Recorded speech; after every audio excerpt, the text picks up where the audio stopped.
It's one small step for man, one giant leap for mankind. Columbia, this is Houston, AOS, over.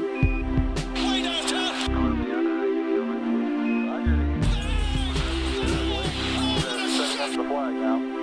Now you can see the stars and stripes on the Welcome, everybody, to the Knicks Wall podcast. We are doing this episode a little bit early this week for a number of reasons, but most of all because of the tragic death of Kobe Bryant yesterday, his daughter Gianna, 7 other equally important victims. It's really kind of a tragedy. It's a full-fledged tragedy. It's a hard thing to put into words. It's kind of a national, at least communal, amongst all of us, grieving process that I think all of us have been sharing and feeling in different ways, and a little bit from afar, seeing as how we represent the opposite market. We're Knicks fans. We had feelings of villainy and feelings of bad guyness with Kobe for years and years. And we all have stories we want to share about that. Before we get going, we've got Mike Cortez here with me. I've got Kyle Maggio. I've got Aaron Summers from the Knicks Wall as well. We're going to plug all our stuff in just a little bit. We're part of the Blue Wire family, of course. But I just want to take a minute before we get going for everyone to just kind of share their initial reactions and anything they want to say first. I think it's fair to go with Aaron first as a guest here. Oh, man. So I was playing 2K, and then I just happened to be scrolling on Twitter, and then I saw the initial TMZ link. And then I'm assuming everybody did. I was just like, okay, there's no way, right? So then just keep scrolling, and then more things come out, and then it's just still just stunned, shocked, confused, lost for words, really. Just still in that sort of mindset. And yesterday was sad. Today was even more sad, just looking back and just seeing more videos and things on Twitter. But just very unfortunate, very tragic.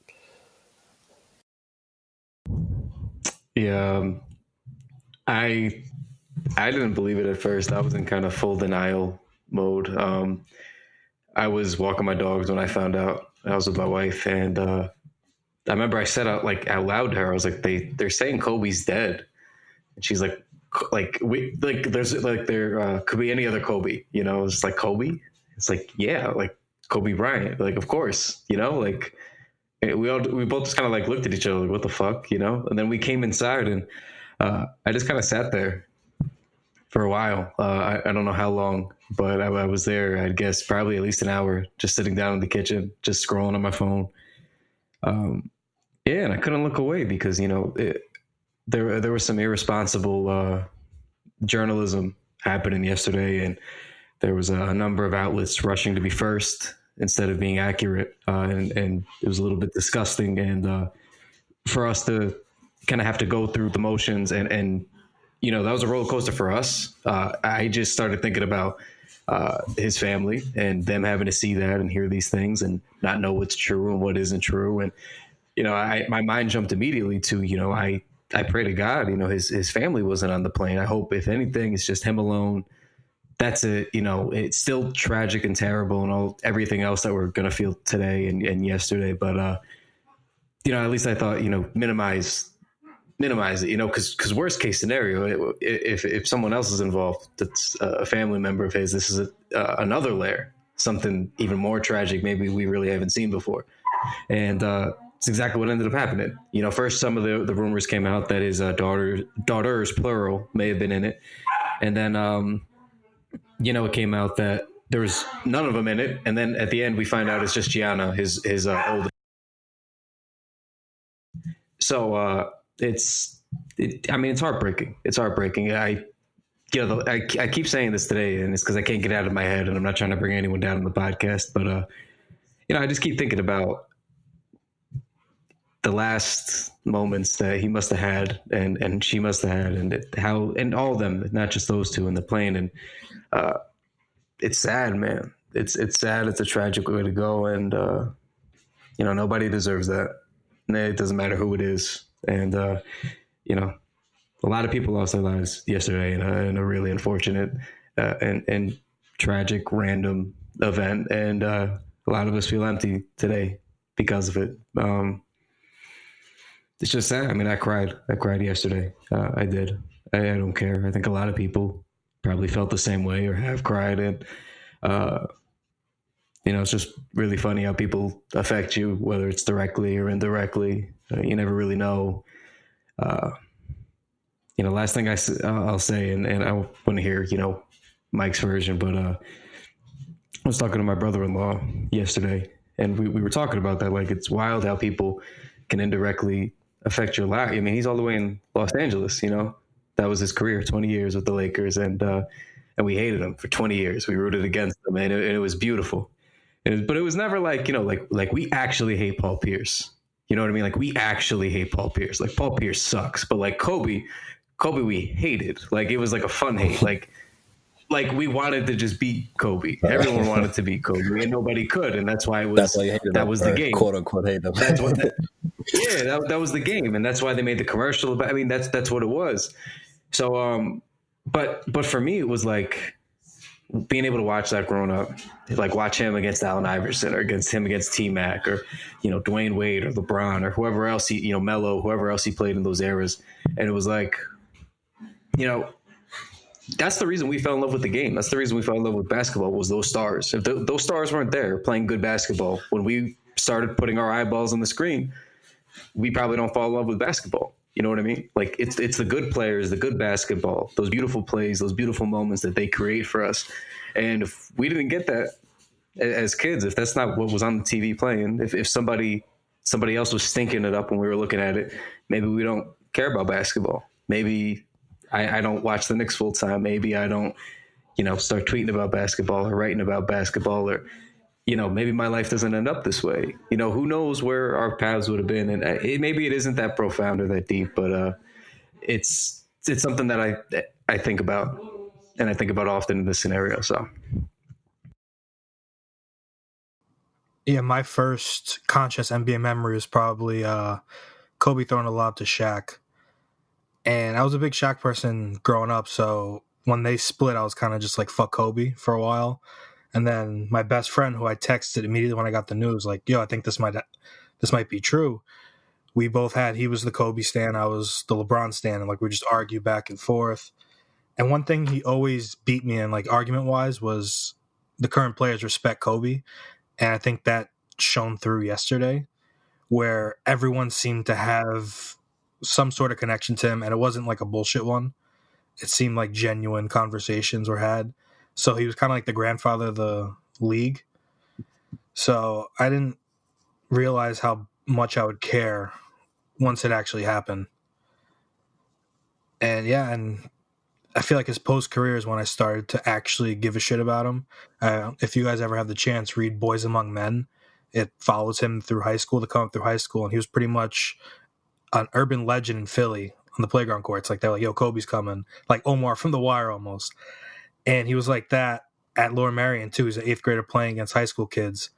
And for him to turn that into the closest one to MJ is bananas. And then for him to have this final act kind of robbed from him, but still, you still got to see the early footsteps of it, of him just becoming like the OG of the league, of the OG of the basketball world, rather. So, yeah, that's pretty much the initial reaction I got.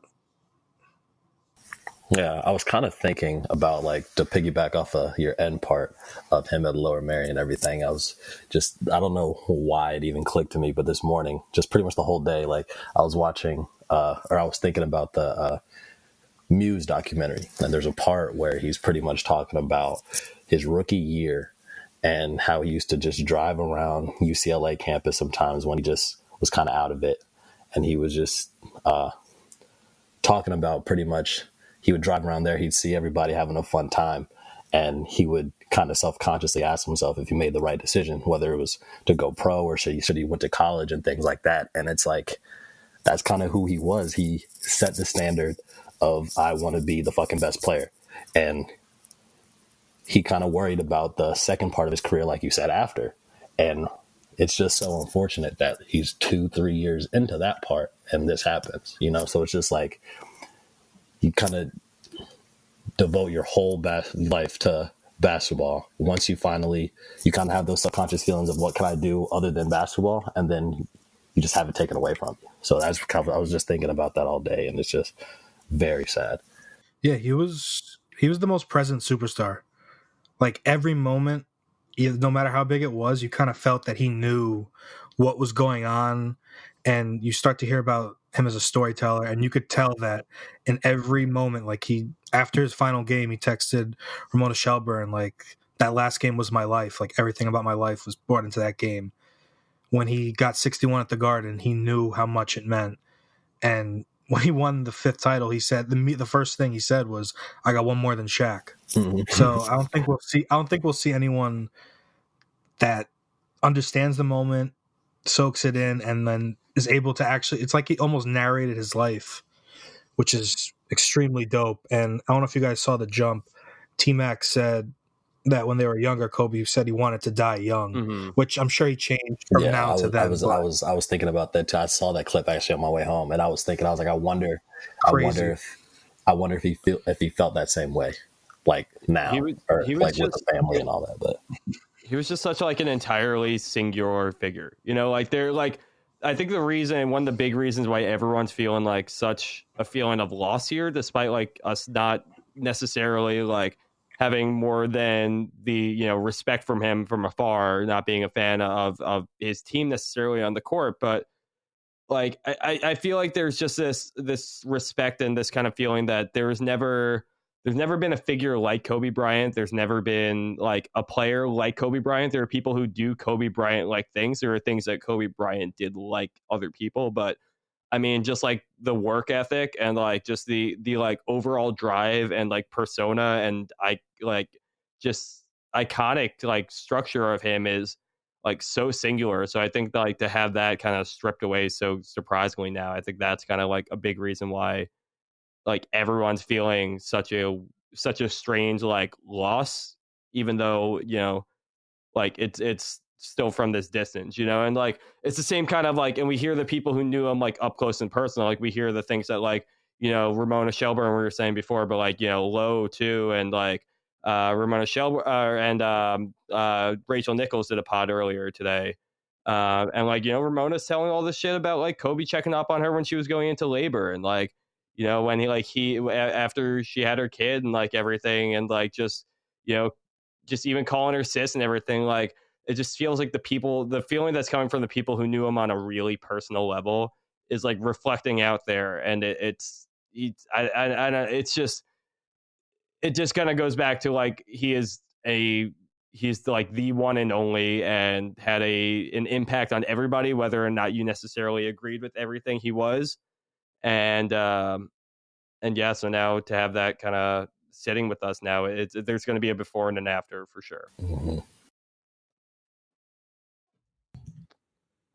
Yeah, I don't know if it's a coincidence, but some of like the stories I heard resembled like LeBron with like the family. The part with him texting Shelburne if the baby was okay. Russell Westbrook had a couple stories like that from OKC where he was very close to the people that he saw every day, not just the players, but like the event staff. So I wonder, like, I guess as time moves on, we'll find out more how much of effect Kobe had as a role model. Like, right. I know beyond basketball, I'm talking about like as a human being. But you still see it in like everything, you know. I mean, you saw it in Trae Young last night, particularly. Right. Yeah, that's what made me think about it. Yeah, totally. No, you know, you saw it. I mean, I'm sure, even though there were a lot of mixed feelings to Kobe's participation in, and I mean, there was just a lot of mixed feelings and weird feelings around that kind of roster during Kobe's last 2 years. You know, the Russell and Nick Young incident, of course, and just like kind of the general maturity of that locker room in comparison to what Kobe Bryant was. But I'm sure all of those guys have, you know, like they have very significant footprints from even being around Kobe a short period of time like that, I'm sure. And I mean, it goes beyond that. I mean, you obviously, as everyone's been saying today, you can't really talk about Kobe unless you talk about him as a whole. Like he was a very flawed figure for very public reasons. And I think Rachel Nichols really put it well when I was listening to what she said before, where she said that, every misstep and every public failure he's had, he did have this moment where he tried to better himself from that. It wouldn't make him whole, it wouldn't make him perfect, but there could at least be the afterwards. And I think you saw that in the way that, the way that he was handling Gianna before their deaths, the way that he, was an ambassador to the WNBA and just getting women and children and girls into basketball in general, and just kind of being there for the game still without necessarily drawing all the attention to himself. I just think that he had a lot to give, and I think he tried to give as much as he could as when he had the opportunities at that point. Yeah, and like you said, it's not perfect. It's not going to make a situation whole again. But at the end of the day, I mean, that's kind of what we've been as a society anyway, which is you've got to earn your keep after you make a mistake. And whether he did or didn't you can certainly make that judgment on your own. It's subjective. Of course. And it just is what it is. I mean, somebody, I forget if it was Bill Plaschke or somebody, one of the other many fantastic articles I've read in the last 24 hours, but, somebody said, he spent 20 years being this immortal sort of invincible figure, he couldn't possibly be one of us. And then the last 3 or 4 years, it finally felt like he was one of us, like just going to his daughter's games and coaching and watching basketball at night, and he just became one of us basically, and it made him relatable and more likable to certain people. And I think it might have been Shaq who said he was what he was beginning to look human again. Yeah, he was beginning to look. Or he was beginning to look like a human for the first time, really. Yeah, and it's fair. I don't know. It's just very, just sad, man. Just very tragic. There's no other word, but it's tragic. And even like. And you're going to start seeing stuff too for his daughter, which is really nice. Yeah. And UConn had a really nice, that was beautiful. Tip of the cap tonight, and they put a jersey out with the number 2 for Gianna, and a nice little bouquet of flowers, and it was nice. And Gino Auriemma was talking about them and tearing up as most of us. Can we stay on that topic for 2 seconds as far as tributes and writings? Like, is there anything, is anybody here working on anything in the next couple of days, whether or not for the Knicks Wall or otherwise, or do you guys want to call out anybody who's kind of put anything out that you've read in the last couple of days? The Bill Blaschke article was probably the best thing that I've read so far. Jamil Hill also had a good one. Yeah, I know. I read the Plaschke one. That was really good. That was the only one I read. Yeah, I know Bailey has a piece that he put out there too. Bailey Carlin. I have to check that out. I think I might be doing something for it. That'd be nice. I started working on something. Yeah, for Knicks Wall, I'm gonna be doing whether we should retire his 24. So I just kind of like, it's nothing strenuous, but I don't know. I think the Knicks should do it, and yeah, I think that can be a league-wide thing. I wouldn't be opposed to it. One thing I'd like to see them do, and I tweeted it, and I think it's not like exclusively my idea. I'm sure many people thought of this, but 8 versus 24 for the All-Star game would be really nice. And, I've seen that a lot. That would be awesome. Yeah, and the Pistons already tonight, both, I think they split the roster, and half came out in 8 and half came out in 24 or some shit like that. And, there can't be enough tributes. Yeah. So I mean, that'd be really nice, for the All-Star game, for them to really go all out. I think naming the MVP trophy, the All-Star MVP trophy after him, I think that's a easy layup move for the league, at least. At the bare somehow, I think there'll be some changes there, I think, especially with Stern's death as well this year. I think the league will definitely be trying to name a couple of these trophies after some really tragic losses of really big icons for the NBA. So propelling figures for sure. It's I don't. It's hard to put it all out in the open in a forum like this. I feel like it's hard to even think about kind of like what the next move to transition to is, but I'm always floored by how that set in over the course of that day. It was like, I feel like we all kind of heard it and we all saw the TMZ thing, and like it was being reported 20 minutes after the crash and everything. But I feel like at first it was like just complete shock, like any celebrity dying. And it just got progressively more sad as the day went on, and like, of course, there was all the misreporting and the conflicting news about whether or not there was, the family was on board with him and who it was. And, finally for some to say that all the kids were on board and then none of the kids. And then, ultimately for it to be Gigi who was on board. Yeah. I mean, it's just, once it kind of, the final reporting settled in, like, and you kind of realized that like it wasn't going to change anymore, that was kind of it. And it kind of started being, like similar reporting from all outlets and everything like that. It just got, I don't know, it just got tough. That's when it kind of became more real for me. And I remember like I was with people at the time. I think I was getting ready to watch like Jurassic Park 3 or something. But like I was with people at the time. I remember like it really didn't totally set in for me until later on that night when I was finally by myself, and I'm just, you're kind of just alone with it for a sec. But I'm drinking vino tonight. I know that much. There we go. Got the jersey hanging over my desk chair. Marcus Morris really had the best quote on it. He said, like, Superman's not supposed to die unto us. He was Superman. And I heard a lot of people say like different variations of that, where they thought he was immortal or just too big to die.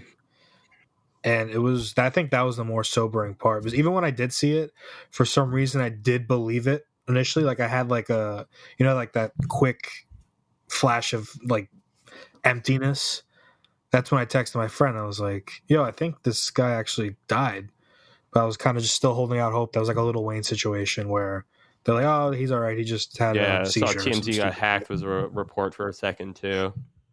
It had technical difficulties 2 seconds Kobe after. like really like epitomized, like work as hard as possible. Keep doing like, you like, no, there's no time to complain. There's no time for failure. There's no time to, there's no time to do anything but continue working. And like, so you think a guy like that's going to be, immortal. He's going to be, live forever, everything like that. And then it's just like, I don't know.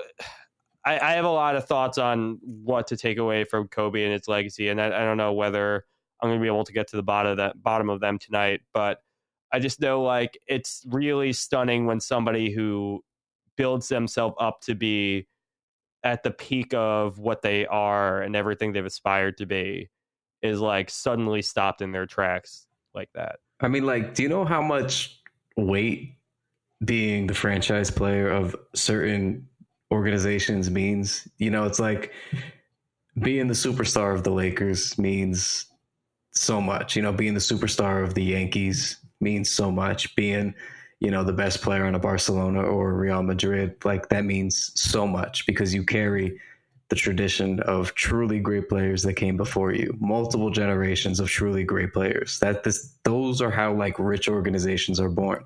It's because every time they hit on somebody else and they carry the torch for a decade or so, and they just keep passing it to the next guy and the next guy, and then somebody eventually truly great comes in.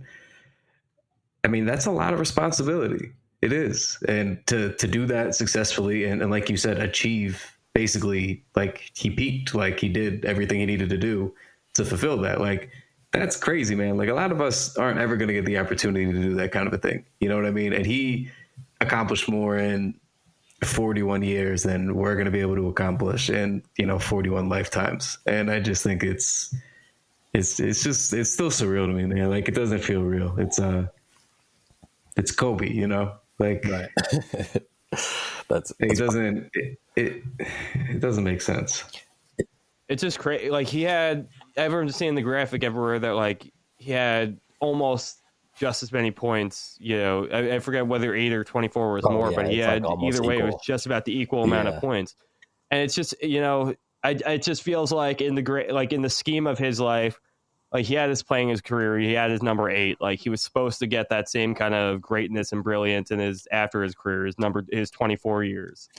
And it just feels like those 24 years are the ones that were the ones taken away. And that's hard to grapple with because it's, I mean, especially everything else we were talking about, like what an ambassador he was to making this sport more equal and like basketball in general, like, you know, that to not have that, to have that torch be taken on by somebody else, it feels tough because it feels like he had so much more to offer there. Yeah, and I don't want to downplay like the women's hoop stuff either, because like you could already see like the interest, like genuine hype interest building with his daughter at age 13. And I don't want to sit here and it's crazy how much. Yeah, and I don't want to sit here and be like, oh, like she was a lock to go to the WNBA, because nobody really knows. But like, she was balling, man. Like, UConn was definitely interested in her. She was like, clapping. schools were definitely interested in. Like, she was going to go somewhere to play basketball, and whether or not she got to the WNBA, I don't know. But it seemed like she was very much on that path, and it is disappointing to me. Like, you know, if anybody's paid actual attention the last decade, like the WNBA has grown pretty considerably, and it's going to continue to grow. And, you know, like Anthony was saying, he's been a good ambassador to kind of push towards that and help that. But I really think, like, imagine that moment where like she could have gotten to the league. You know what I mean? Like that would have been a big deal, not just for the WNBA or for him, but like in basketball in general. I feel like that could have been like a very important moment. And it really stinks that it feels like they knew that was going to happen. You know, it seems like that's what they were working towards. And like, it stinks that we didn't get to eventually see that, you know, and it sucks, man. It just, no matter which way you think about it, it's just, it always makes you sad. Right. Like no matter which, I guess, angle you want to look at it, whether you look at it about Gigi and that, or whether you feel like how, like, man, how does Vanessa feel like now? It's like, no matter how you think about it, like it just gets worse and worse, no matter what. Like it's unfortunate, but yeah, it just seems like, or not, it seems like, but it's just like every time you saw Kobe, he was with Gigi, and it's just like whether they're on the court, whether they're out, or her games and all that. It's just like you said, everything was set for that trajectory for her to be in the WNBA. You can't say anything's a lock, but the trajectory was definitely there, and it's I don't know how many NBA legends have had daughters in the NBA. I'm gonna say probably 0 or 1, or very few, if any. But that would have been, like you said, something that would have been a very historic moment, like if that were to happen. So, sorry, I'm about to watch the free throws here. We're at 58 on we're at 58 on ESPN right now. Fun note about this: when he takes the free throws, you'll notice he hits the first one. I saw this today. Yeah, from that Ringer report. Yeah, Mike Tirico, I think, was being interviewed, and I don't know if everybody saw this already or not. But while we're on this moment of the ESPN game, I guess Kobe makes his first free throw to get 59 points. As he gets the ball back to go for the 60th point, Gordon Hayward very subtly, like, and very early, steps over the line. He doesn't do it on the first free throw. He's totally still, dead ball. And then the second one, you'll see he intentionally sticks his foot out, and he does so. He looks to the ref too. He commits a violation. Yeah. And so if Kobe had missed, he was giving him that second opportunity to get to 60. And it's like those little moments that on the second look kill you. It's like to see the respect that, like, this is a professional game with professional athletes, and Gordon Hayward is the star of the Jazz at this point in time. And he's just like, yeah, fuck it. Nah, I'm down 3 in a winnable game, but I'm gonna make sure that Kobe gets an extra chance if he needs to. Like, that just happened. It's wild, man. Yeah, I will say, talking about this now has been really cathartic. I know that it's been. I definitely felt it personally. I think that we all kind of felt it personally on a certain level, but I definitely felt that loss personally in a shocking way.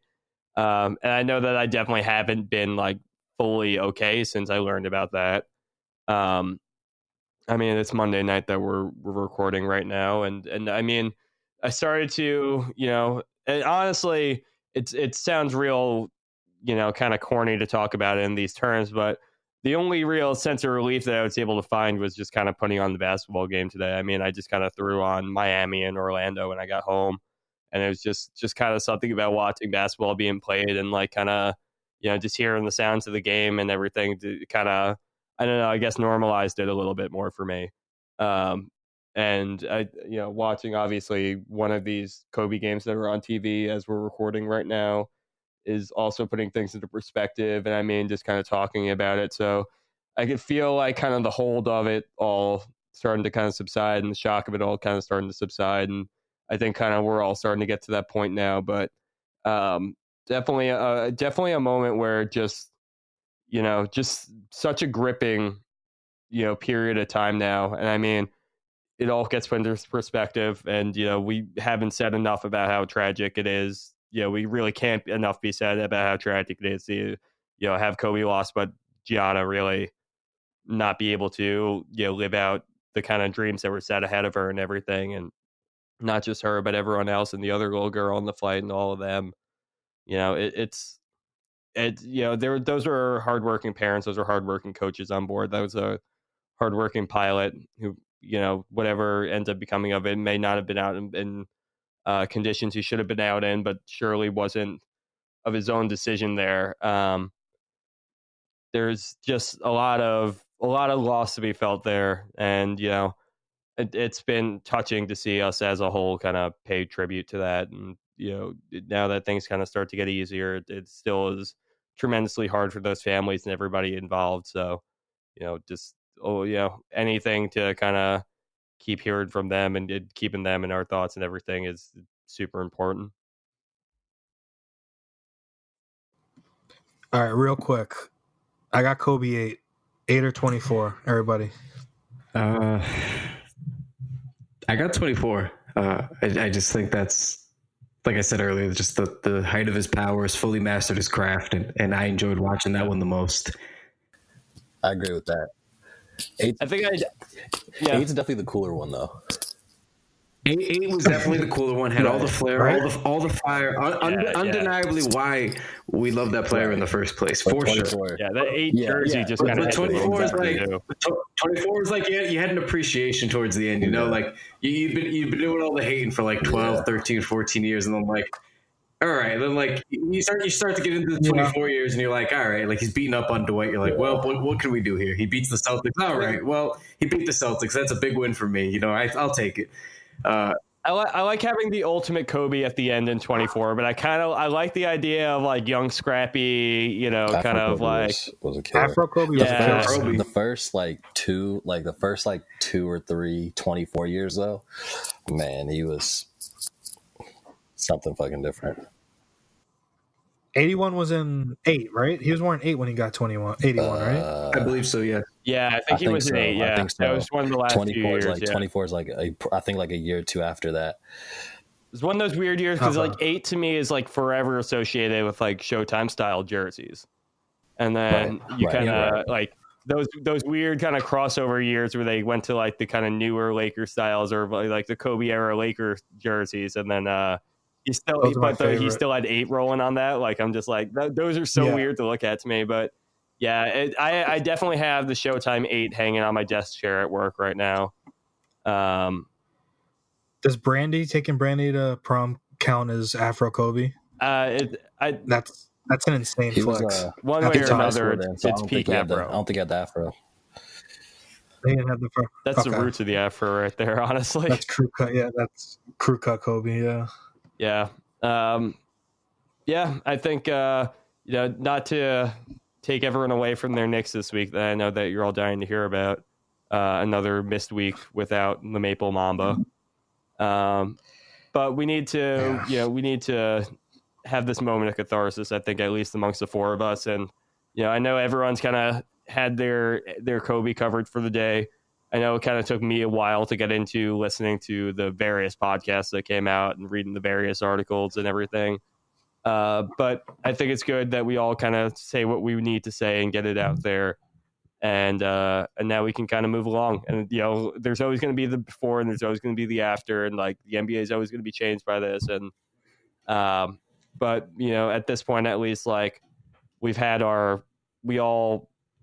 I feel like I've gotten the chance to say what I need to say, and I think the other things I have to say will come out in due time. But I feel good about where I'm leaving off at this point. You guys got anything else you want to throw into the ring here? One story that I don't know if it's true, but I don't know if you guys heard it. So apparently there was one practice where Shaq was just eating pizza, like a pizza box, and Kobe was like yelling at Phil about people not wanting to win, and then he smacks the pizza out of Shaq's hand and hits the ground, and Shaq just starts going ape shit. So I don't know if that's true. I believe that. I mean, if anybody was doing that, it's that man right there. So now the last thing I was gonna say though was just about Ant saying sorry about us not talking about the Knicks. Sometimes it's just bigger than our basketball team, and sometimes when for the last 2 or 3 weeks all they've done is play the same veterans and we have the same issues and we're all just kind of waiting for the trade deadline.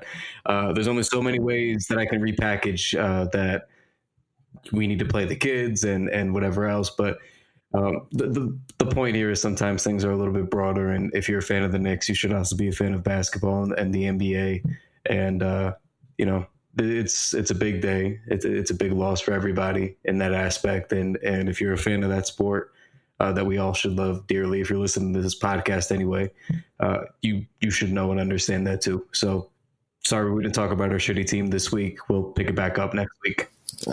Definitely bigger than basketball here.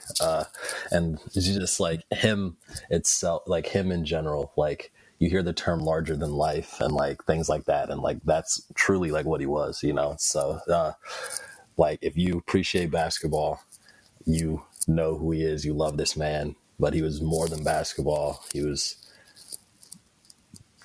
he's a staple of success. Like he's a staple to LA. He's a staple to hard work. He's a staple to just being an icon. Like he's just like, so it's so much more than him just being Kobe Bryant, the basketball player, and Kobe Bryant, the family man. Like all these things, like staple of family. So just like he had so many roles he filled over time, and it's cool. Like all of us were like, even though like we didn't know him, but you felt like you were there for the whole ride, and it's I think that's why it hurts for everybody, because everybody feels the same way because they just felt like they were a part of it as well. So look, all of us, our earliest memories, man. Right, all of us. Your earliest memories of basketball in the NBA. Yeah. That's who you remember. Anybody of this generation, like he was there. And just how the same way 10 years from now, when LeBron's retiring, that's going to be the LeBron era on all the kids that were born, when he was coming into the league and were kids when he was coming into the league and watch his whole career. Like then you're going to start seeing them pay homage. It's the cycle. And, growing up, what did we hear from Kobe and T-Mac and AI and all those other guys? Jordan. They want to be like Jordan. They want to be like Magic, Bird, whatever, right? It's the cycle. And that's the beautiful thing about basketball. And the lasting impression of these guys is that they can pass it down. But yeah. Well, I'm sure we're all happy we got to see him, though. I got to see him play live twice. I'm very, very happy. That's awesome. That's good. See, I need to see LeBron now. If I don't get to see LeBron play live, I got to see him in crazy. Boston. That was a good one. And then I got to and this was like the good Celtics. Like I think this was like 2010, and it was a good game. And then I got to see him at the Garden. Melo had like 32 in the first half. This was the fun year, 2012-13. Melo had like 32 in the first half, scorching. And Kobe was playing like shit. And then Melo got injured, couldn't return in the second half, and then Kobe went just bananas in the second half, had like 24 second half points. Brought them back very close to tying and coming back and winning. And Knicks held on. It was just, at least like for me, like that's a little win. I didn't get to go out to LA and see him in Staples, but like little win. Like I got to see like a little prime vintage Kobe thing. Yeah. He always showed like mad respect for wherever he was. That's why like he had like a little soccer vibe to him. Or like in soccer, he did. If they it's like Ronaldo, if he's part on the whole team, he does that clap. And the Garden loved him. Yeah, and he has like, he was a perfect blend of like the American braggadocious and the humble European style of like honoring where you're playing. Because he grew up, I think it really has to do with him growing up FIBA like that and growing up, growing up Italian, growing up all that. It just like he well-rounded. It just made him be able to be, just experienced and like absorbed by so many different cultures. You know, it's really, I think, a lot of what made him such a, you know, remarkable and marketable, you know, athlete and human, and just kind of like figure that I think that people and general people could relate to, at the very least, his work ethic. So I think that at the end of the day, that's what I take away from Kobe more than anything. But anyway, let's leave it here, guys. Why don't you guys all kind of plug anything you got coming up and drop your Twitter handles? So same for me. I also now have a job at Whistle Sports, so please follow us there to keep me employed. Also, I have a podcast there.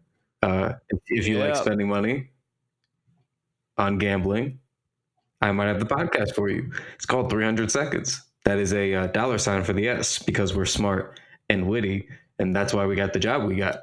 So I need you guys to subscribe to that if you can. It's a short 5-minute podcast. You don't even have to listen to it if you don't want to, but at least subscribe so that the download happens, so that I stay employed. But either way, you should enjoy it. It's fun. Just the picks. We're gonna have props and parlays this week, and then we're gonna have the actual game lines and picks for the Super Bowl. So we're gonna go through a bunch of stuff, but very short, to the point. That's it, basically. I got some other stuff coming up that I'll talk to you guys about hopefully next week. It was gonna be this week, but in light of the stuff going on, you got to put some things off. So excited about it though, just not right now.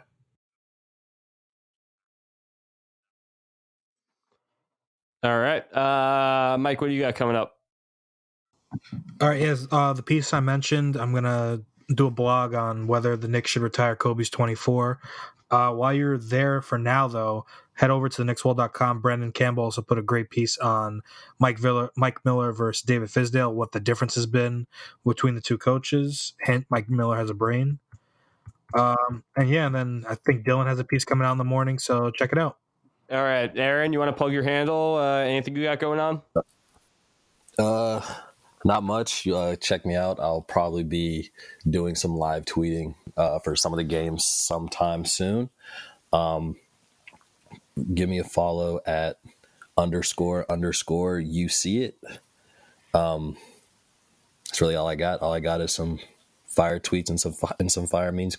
Follow this man. So. It's all about quality, man. It's all about quality.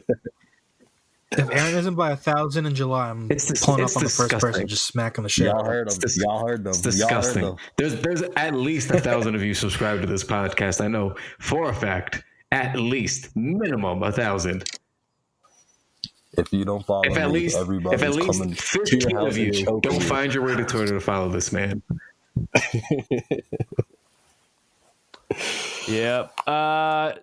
So follow at the Knicks Wall, follow at TKW Podcast. You can follow me too at Corbo Anthony. Go check out all the other pods on the Blue Wire Podcast Network. I know that Lakers Film Room has plenty to say about Kobe. There should be plenty of other tributes throughout the network. So if you still feel like you need a little bit more time with it, we definitely have a couple of options for you. And we will be back talking about the Knicks next week. We have a couple of games on the schedule. Not much more else to say, but hopefully this was a fitting enough tribute to Kobe from a couple of Knicks fans on the other side of the country. So that's all we got for you this week. We'll talk to you all next week.